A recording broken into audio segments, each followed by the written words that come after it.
Our application now works, and I would say works out pretty well. We're now using these three different state variables inside of here, and yeah, we've got this nice function to validate our changes. Everything's looking pretty good. But we could make this a little bit better. So in this video, I'm going to walk you through the process of using a slightly different way of managing our state. And the first thing I want to do is give you a couple notes here. The first note of these notes, the app definitely works right now. We could absolutely walk away from this. We could call it good, move on to our next application, no changes required whatsoever. So what I'm about to show you is 100% in theory optional change. And when I say optional, I mean that you and I don't really have to make this change, but I really would love if you stayed around and watched these videos because what we're going to talk about right now is going to be really important for some stuff we do later on.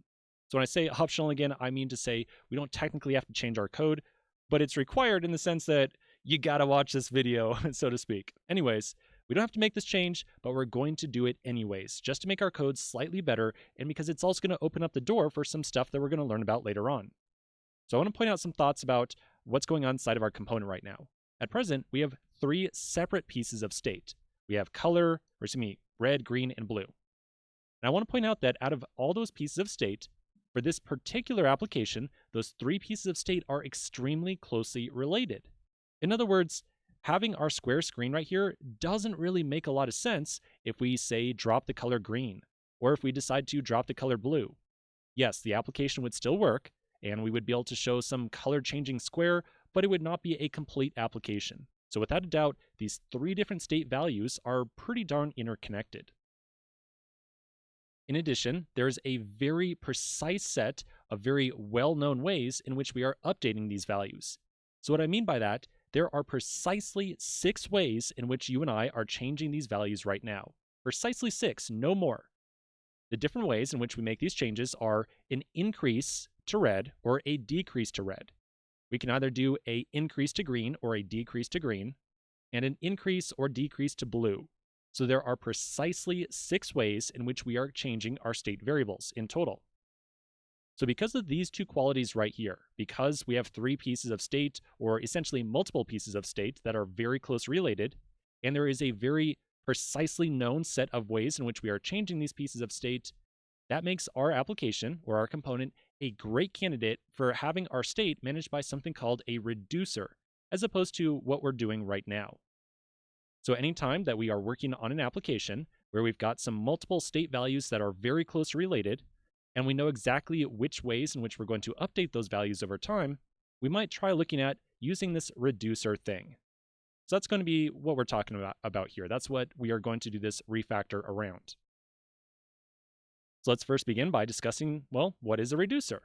Okay, so first thing I want to say here about reducers, it's a fancy name.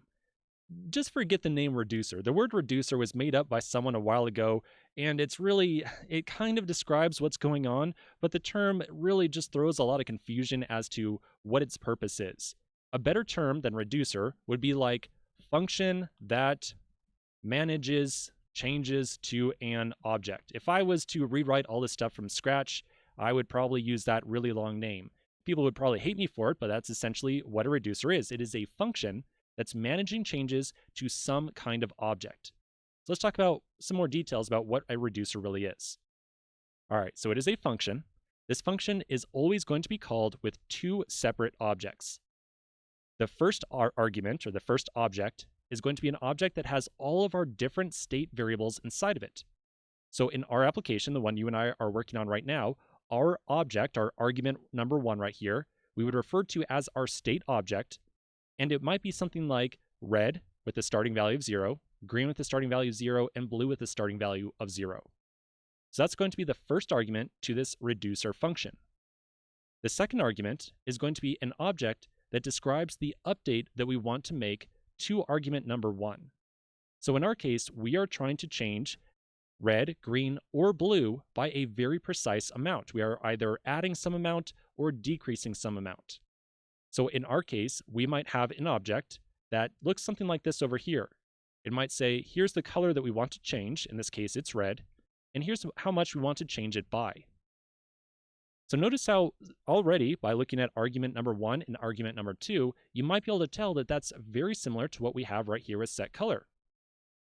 With set color, we don't really have that first argument number 1 that has all of our different state properties inside of it, but the two arguments we have right here are very close to argument number 2 inside that diagram.